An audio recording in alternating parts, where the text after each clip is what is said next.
রাজধানীর বিভিন্ন স্থানে ঝটিকা মিছিলের চেষ্টাকালে কার্যক্রম নিষিদ্ধ আওয়ামী লীগ ও সহযোগী সংগঠনের ৪৬ জনকে গ্রেপ্তার করেছে ঢাকা মেট্রোপলিটন পুলিশ।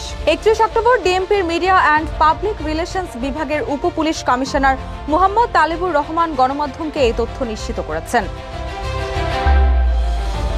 তিনি আরো বলেন, শুক্রবার সকাল ৭টা ৩৭ খিলক্ষেতের ৩০০ ফিট এলাকায় মিছিলের প্রস্তুতিকালে আনিসুজ্জামান রনি, মুন্না মিয়া, জাকির হোসেন ও কামরুজ্জামানকে গ্রেপ্তার করা হয়। সকাল ৭:৩০টার দিকে উত্তরা পশ্চিম থানা এলাকায় ছাত্রলীগের ব্যানারে মিছিলের প্রস্তুতিকালে মমিনুল হাসান ও রকিবুল হাসানকে গ্রেপ্তার করে পুলিশ।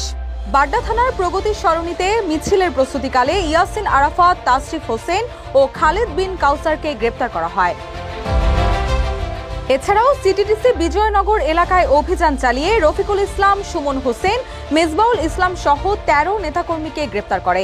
শেরেবাংলা নগরে সোহরাওয়ার্দী হাসপাতালের সামনে প্রায় শতাধিক নিষিদ্ধ সংগঠনের নেতাকর্মী মিছিলে অংশ নিলে ১৮ জনকে গ্রেপ্তার করা হয়। বনানী ঢাকা গেট এলাকায় ৩ জন ও তেজগাঁ বিজয় সরণি এলাকায় আরও ৩ জনকে গ্রেপ্তার করা হয়। ডিএমপির ডিসি আরও বলেন, গ্রেপ্তার ৪৬ জন সহ ঝটিকা মিছিলের আয়োজকদের বিরুদ্ধে আইনানুগ ব্যবস্থা গ্রহণ প্রক্রিয়াধীন।